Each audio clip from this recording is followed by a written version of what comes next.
Hello, and welcome to episode 3 of the Music Survival Guide. In this episode, we're going to chat about different methods of releasing music in 2019. We're going to cover the pros and cons, the practicalities, and the biggest stumbling blocks we've seen in our time as industry pros. So without any further ado, here comes the show. So Joe, how are you?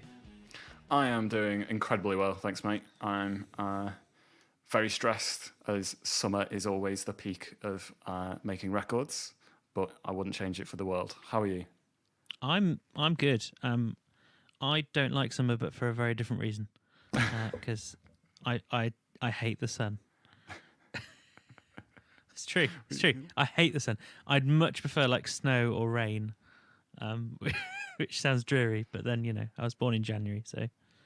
Well, you should move up north because it's been absolutely grim, and all I can see on the television with Wimbledon and the cricket being on is how hot it is down south.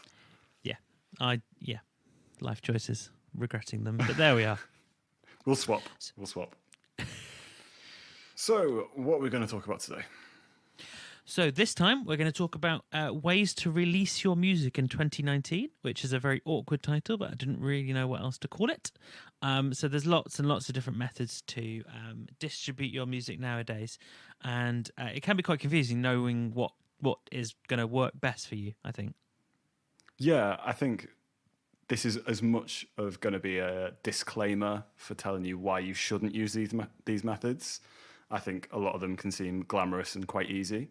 So I think it'd be really interesting to delve into how these work.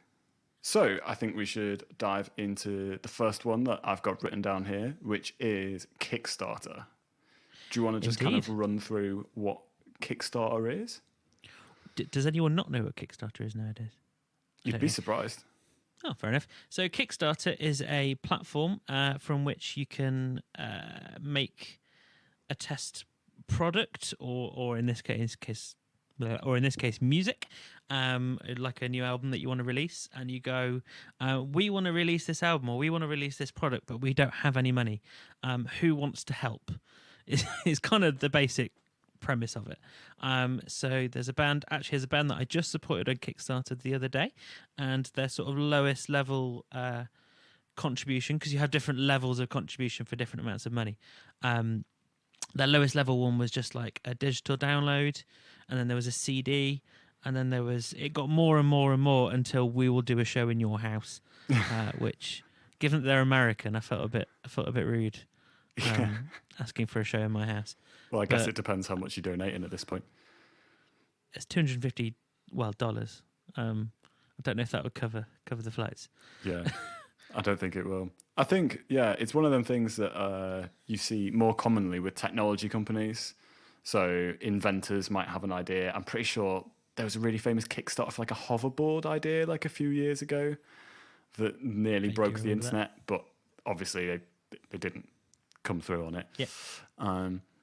Although that would be incredible. I think in terms of a band, I think the general premise is that you say to your fans that you say, pledge to us now. There's another thing to highlight, that Kickstarter is just, we're using that for the general phrase, but there's other companies called Pledge. Yes. What are some other ones? I don't know the other ones, but there's lots of very similar. Yeah, they all work on the similar companies. Models. Yeah. So in this scenario, if you're in a band and you say, right, well, we want to raise $5,000 to make this album, you say to your fans, okay, well, it's essentially, if you pre-order these things, then we'll get the money, we'll make the record, and you'll be the first person to receive it. It's essentially kind of like taking a loan from your fans at this point. Yeah. Buying the music before the music's available or made. Yeah. So that makes sense. The one thing that I would highlight is this is... Are you going to be the voice of caution here? Yes, throughout absolutely. this episode. Joe, words of caution, Sage. That's my middle name. Sage advice. Sage advice, yeah. I've got too many at this point. I got called Uncle Joe yesterday. Excellent. It's just getting out of hand. Is that you need to have a really strong base for this to work. Yes. It's not going to work if this is your first record. Ultimately, because you need people to lend you the money, and if you've not produced anything before, you're going to struggle to convince anyone to buy your product before it's actually released. So I was actually chatting with a band a few months ago, and I suggested to them Kickstarter, and they thought we haven't got enough fans to do that at the moment. It's just not going to get anywhere, which was, a great sort of, I don't know what the word is, self-realization from the band, I guess, about realistically where they were. Yeah. I think another thing to consider is you've got to offer more than just the music, I think. Yes. Because ultimately in today's industry, it takes a lot for people to buy music in the first place, never mind pre-order the music. I think that's another level. So you're going to have to offer them something a bit more than just the music. Yeah. So for a case in point, I worked on an EP for quite a well-known band called Sixth, and they did all kinds. They kind of did like signed drum skins, I think was one thing. They did interviews and Q&As for people who pledged. So yeah, I think you just have to offer something more beyond. You've got to create that feeling of it being a unique club, that you're adding value beyond just the price of admission. So as well as actually making the album and all that entails, you got to think about the amount of extra content that you should produce. And that's not as saying you shouldn't do it. If you've got a big enough fan base, give it a go. Is what I would say.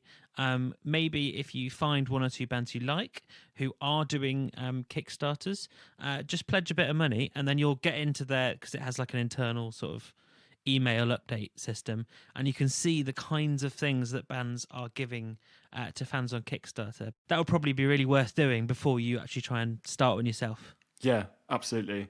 There's also a real danger that you can underplan for these things. Yeah. You have to do this with a really, really strong conviction that the budget you've set will get the record done. There aren't really rooms for hiccups or extra budgets at this point. If you've got 1,000, 5,000, 10, however many people who've pre-ordered an album, they're going to get really, really pissed off if you don't deliver on that. Yes. And there's plenty of projects on Kickstarter where it doesn't quite happen. So you've got to be careful about that. And the second potential option is the Patreon subscription model. Joe, what is that? So Patreon is kind of similar to Kickstarter in a way that it's almost like a membership site. You're kind of creating a community, like an exclusivity element to your community, where you have to pay. There's a pay-in option for it, but it's based monthly. So similar to Kickstarter, you have to produce content, but it's got to be monthly rather than just a one-off payment. Yes. So I saw a great band actually engaging with this model, and they basically seem to release at least a song a month, and when they get to the sort of end of a certain amount of time, they release either an EP or an album. It's this funny thing that in the internet age, there's this sort of disconnect where bands really like the idea of putting out a whole album and sort of this one big dump of music. What a visceral image that is. But the internet doesn't really like that. The internet likes continual engagement, so it really prefers kind of a stream of singles. So the Patreon model allows you to do that and allows you to get your fans sort of engaged. But then also at the end of that, because it's exclusive, you can then go, look, we've actually got an album here as well, and then release that, and you sort of get almost the best of both worlds. Yeah, I think just to pick up on what you were saying there, the key thing to highlight is the word exclusivity. Yes. The danger that I think people run into with Patreon is they just think, oh, well, we'll just upload stuff monthly and we'll generate some income from it. If you're not offering something more than what you put out on Spotify for essentially free, or just, the subscription fee of those streaming platforms, no one's really going to be interested. Or if they are interested, they'll feel cheated if you're just offering the exact same content to everyone else for free. Yes, very true. It's a similar problem to Kickstarter in the way you've got to go in knowing the kind of extra things around your music you're going to offer, and that can be exclusive tracks, but that can also be sort of anything like video logs, vlogs. That's what they call them, isn't it? I'm modern, honest. It's vlogs. Showing your age there. I don't know. Vlog's a weird word to me. So you can do vlogs. Obviously, you can do exclusive pre-sales of tickets, extra merch, exclusive merch, things like that. But it's you got to go in knowing the extra bits you want to offer before you start. Really. Yeah, planning I think is really important. It's absolutely don't get into the habit of just going, oh crap, we have to come up with something new this month. The people I know who are doing it well have got stuff planned in advance, maybe 12 to 14 months beforehand. They've got a huge plan of, if they haven't already got it done, they've got a plan of what will happen in so say we're in July now, they'll know what they'll be releasing July 2020. That's some serious organisation. Yeah, but it's a good revenue stream. This is another thing to think about is the first two ones we've mentioned, they are not for the faint-hearted when it comes to effort, but the reward is high if you do put the effort in. But that's okay. We can segue into maybe slightly, I'm not going to say easier, simpler models. Yeah. A good idea for the Patreon model, we were just discussing there about things you could do is to add that level of exclusivity. You could just release stuff earlier to the people on your Patreon. So if everyone else is getting the single a month later, but your Patreon subscribers are getting it a month earlier, that can add a level of exclusivity that will make people pay in if you're their favourite band. They don't want to wait a month to hear your new single. So offer them it a month beforehand, or offer them the tapes, the basement tapes is the phrase I mean. God, it's you and video logging the and analog tapes. So yeah, I think it's that element. We're talking about 2005. Yeah. Hey, that Tascam served me well. Anyway, so yeah, it's what a nerdy thing of joke. It's a thing of just offering something exclusive. You've got to make someone feel valued and make them feel important for them to opt in. Like I said earlier, that the worst case scenario is people feeling cheated, because not only will you start getting people who will ask for refunds, they'll write negative reviews, and ultimately you'll lose a fan, which is the whole point of doing this. Is you want to gain fans to keep on making music, and the last thing you want to do is upset them by making them feel like you've conned them out of their hard-earned money. Yeah, that'd be pretty awkward. Of course, the advantage to Patreon compared to Kickstarter is that you don't need that big fan base to start with. You can start with one Patreon subscriber and you can still build in that exclusive content. So Kickstarter's that sort of thing where it's all in like one big rush and you're like, I've got, 2 months to collect all this money, hopefully. But Patreon, because it's a monthly rolling thing, you can sort of build fans as you go along and build more money into it. But it does need that forethought to plan things ahead. So the third one that we're going to discuss is YouTube. Has anyone heard of YouTube? I hear it's quite popular nowadays. I've heard it's the MySpace of 2019. MySpace. We keep talking about MySpace. We really should stop. MySpace. I was going to say MySpace is dead, but it's not, is it? It's still clinging on. It's dragging itself through. What happened to MySpace Tom? Do you remember MySpace Tom? Who doesn't remember MySpace Tom? He was your first friend. I was going to say who doesn't remember MySpace Tom, but I imagine a lot of the bands I've started working with won't remember MySpace Tom, which is kind of depressing. He's my favourite friend. Anyway, YouTube. Let's talk 2019, not 2006, whatever it was. YouTube. So, the way, I think it's fair to say, the way that most bands find new fans at the moment is YouTube. I think that's not a controversial statement. No, I don't think so. It's obviously it's such this monolithic thing that everyone knows about and everyone is aware of. And I think there's so many avenues to release your music on YouTube. So they are sort of building their own music player system within YouTube. But that aside, there's the obvious sort of music video content, which is ever popular, it seems. But then there's also the sort of lyric video type things. That sort of thing that's really worth looking into, because I think a lot of people do discover new bands that way. Yeah. Further to that, I think there's so many ways of adding content to YouTube that you might not necessarily get away with in Facebook and Instagram, especially with things like vlogs and long form content that isn't about your music. I think with Facebook and Instagram, people really go on social media for very snackable content. They're not on there to watch something of length. If you put a 20-minute tour vlog on Facebook, I'd be very surprised if people watch that to the end. But I think when people go on YouTube, I think they sign up to sit down and watch something. Some people use it casually, but I know personally I can get lost in a 20-minute trawl of watching one tour blog, then it links to another one and another one and another one, and before I know it, I've been watching stuff for 4 or 5 hours. It's a great platform, but there is an immediate and fairly screaming drawback. Is that you've, as a band or an artist, you've got to know someone who's really good at making videos, or be good yourself. Because if you can have the best song in the world, but if you've got a music video that looks cheap and horrible, it's going to put people off. Yeah.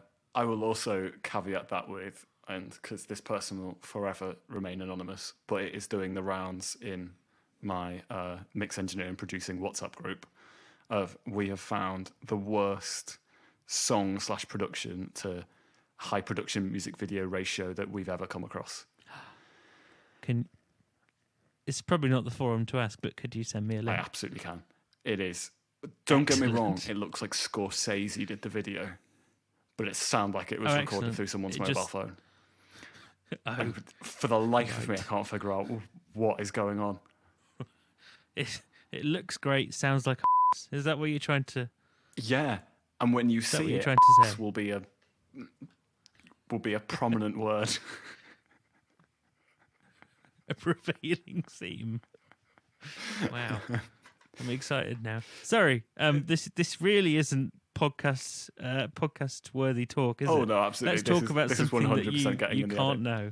Further to that, I think the whole thing about making a music video, yes, I think there has to be a certain quality to it to be passable.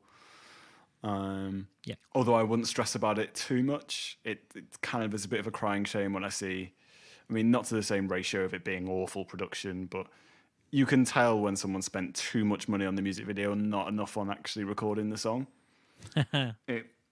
It's a bit of a shame, because the whole thing I think of is, if you want to get radio or Spotify playlists and stuff like that, the music video isn't going to be there.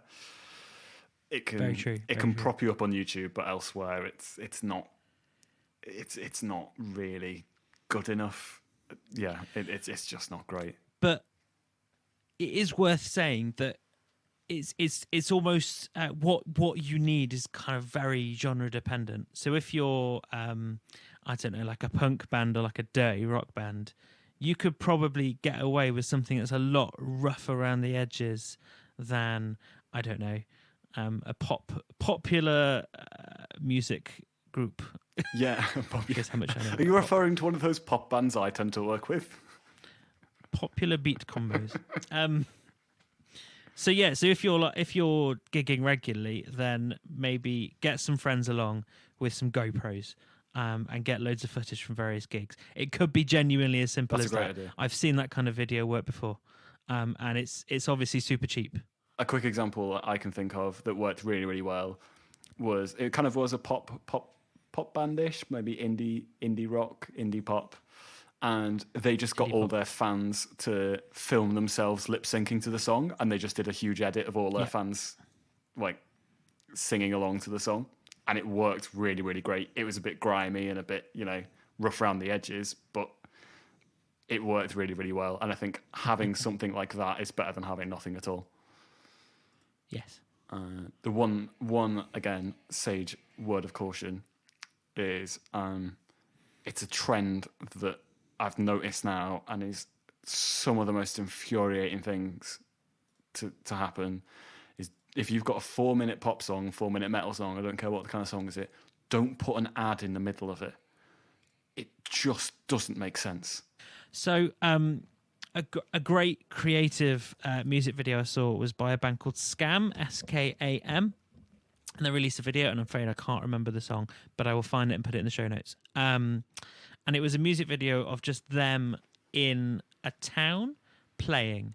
And so there's a 3-piece band, and so you'd have the whole drum kit set up in like this town square, and it's incredibly obvious that everyone walking around cannot hear this song. So they just they just see this person playing drums and really going for it, and it's very funny. I would recommend. Another idea that I think would be cool is to just do vlogs, and I don't really think there's an excuse. If you've got a smartphone, you can do a vlog. It's very easy. Just do it in landscape, please. Don't do it in portrait. It's the worst. What's wrong with the portrait vlogs for the win, right? No. So another option is Distrokid, or those kind of self-publishing type deals. Joe, yeah, thoughts? Yeah. I think, let's be honest, if you've released music and you're an independent musician, you've probably gone down this model. Yep. Yeah, I think it takes away a lot of the anxiety of self-publishing. It's not ideal in a lot of cases because ultimately they have to take their cut. So, you're not making the full percentage, but they will make sure you get all your rights. They will make sure it gets on all the right platforms such as Spotify and Apple Music. It will help you sleep at night. You won't be stressing about, is it in the right place? Is it going to be taken down, etc., etc. Big question. Go on then. Did they put them on MySpace? I don't think they put them on MySpace. Well, but I think we found a gap in the market for a company.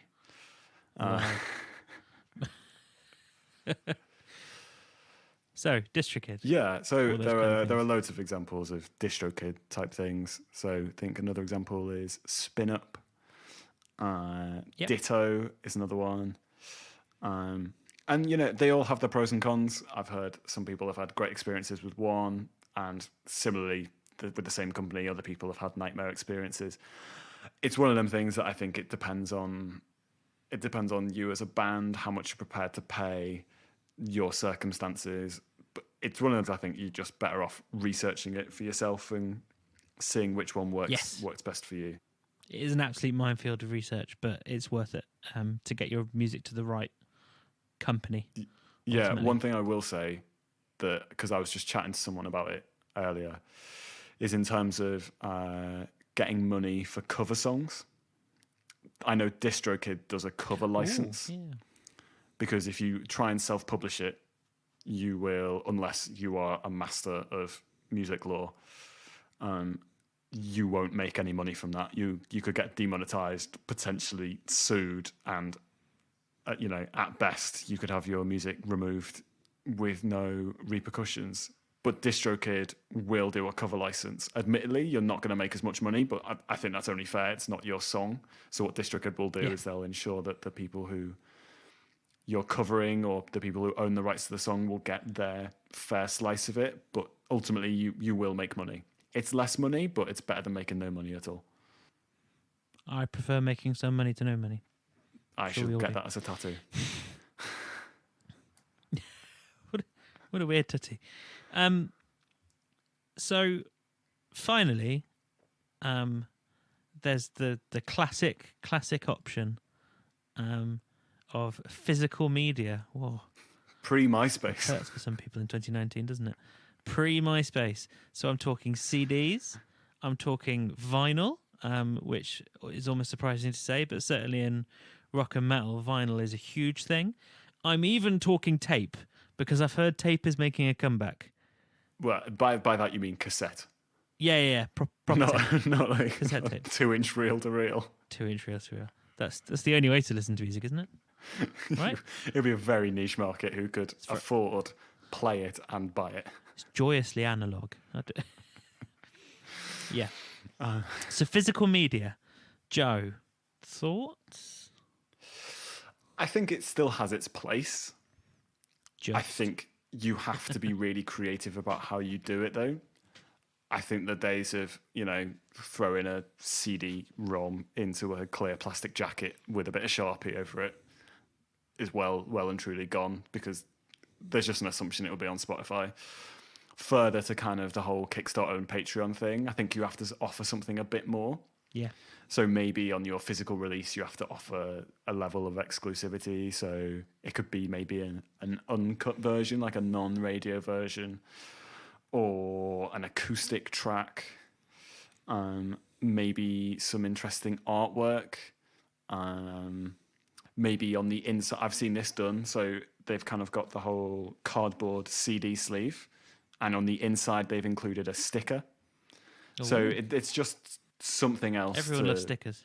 I'm obsessed with stickers. Who doesn't like stickers? You'd be mad if you're not. Crazy people. It's very true. So yeah, it's just adding that extra level of exclusivity, and you've got to add that incentive for people to go, oh well, I could listen to it for free, so why would I want to buy a physical version? In the rock and metal, I don't know, sphere, which I roll in.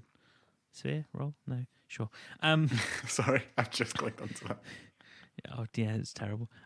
Physical media is still very much a thing. So when you go to a gig, if there's a support band and you hear them and you go, you are amazing, and you go to the merch stand and they have a CD for sale, in the world I roll in, that is very much an active option. And to almost not have CDs is almost a waste, which sounds like it's almost a wasted opportunity, which in this sort of digital world, I don't know how long that's going to last for. But at the moment, that is certainly true. Yeah, well, I agree with that. And I think between us, there could be a hybrid answer to, like you said, you're not really sure how long that the state of play is going to stay the same. So why don't you kind of get ahead of the game, and with your physical releases, with your CDs, start incorporating extra things to make sure that you can survive that transition from, there being no market for just your bog standard CD in a case anymore. And there's great companies where you can get a load of CDs printed for quite cheap nowadays. So it's actually surprisingly easy to get a CD made if you know where to go. Yeah, I made that sound CD, but yeah, I just want to say something quick about vinyl as well. It's a trend now because, well, vinyl is back on the rise, whether people like it or not. But the word of caution is make sure you pay good money to get vinyl done.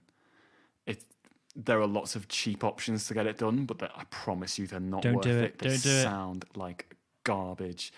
Let's be honest. If you want to get something pressed onto vinyl, you need to have a separate master done by someone who's doing a master for vinyl. Otherwise, it will just skip the needle if you just try and put a modern digital master straight onto a vinyl press. If you don't know what skip the needle means, don't get in vinyl. Don't get involved. Yeah, and you'll probably also won't know what MySpace is either. Oh, that hurts.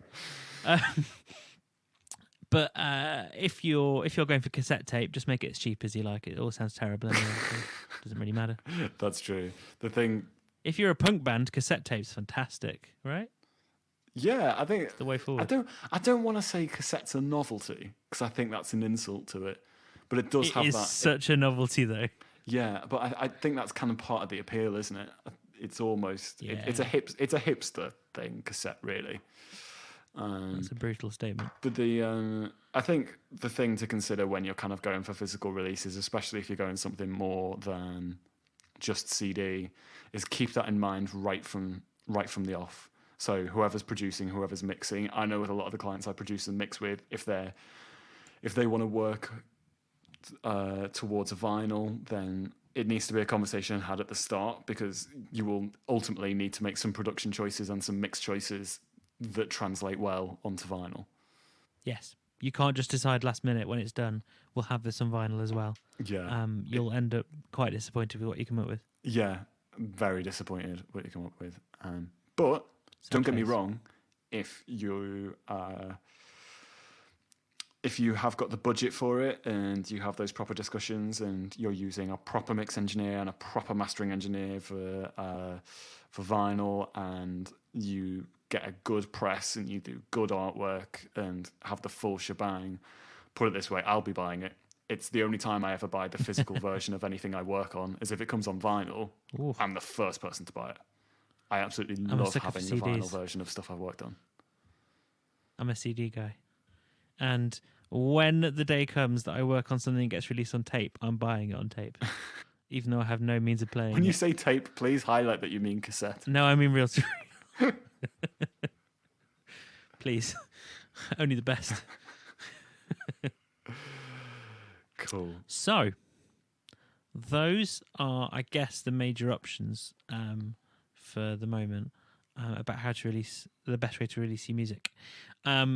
Which is the best really depends, I guess, on your audience size. It depends on how much sort of ancillary work, good word, ancillary work that you're willing to put in.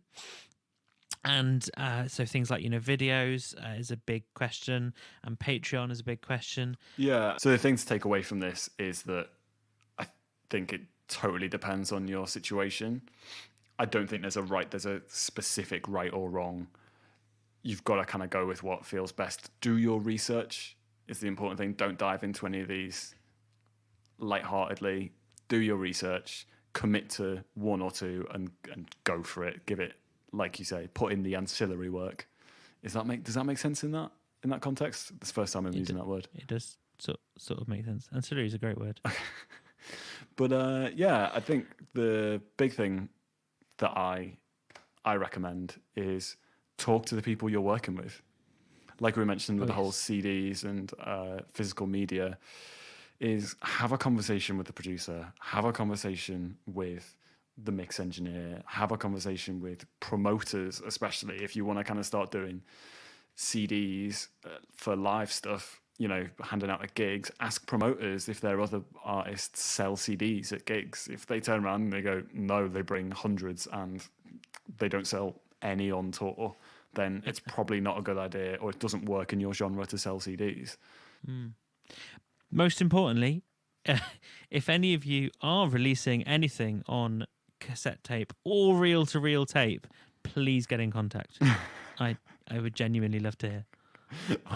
On a similar note, the thing I'd also say is ask someone who's been through it before. So I'm always here, as I'm sure Phil is. Hello. If you've got any questions about this type of thing, the best people you can ask are the people who you want to work on music with. They'll have seen it all before. Yeah. They'll have seen the mistakes that other people have made and the things that other people have done really successfully. So there's no daft questions as far as I'm concerned. If you want to know how expensive it is to get a decent master done to vinyl, email me. If you want to know what the difference is between doing a regular mix and production for CD and another regular mix and production for vinyl, again, you can email me. So it's just, communication is key in this. Yeah, and we'll have all our email addresses and various ways to contact in the show notes. Exactly. So I feel like we've covered quite a lot today. We have. Very informative and fun. And more importantly, I've learnt the word ancillary. Great word. I'm going to try and use it as many as possible. So, thank you for listening to another fantastic episode, I'm sure you'll agree, of the Music Survival Guide podcast. It was brought to you by Vortis Sound Studios and Nevis Audio. If you want to get in contact with us, you can do it via our business pages, or alternatively, you can find us on Facebook at Music Survival Guide Podcast, or you can email us musicsurvivalguide@gmail.com. See you next time.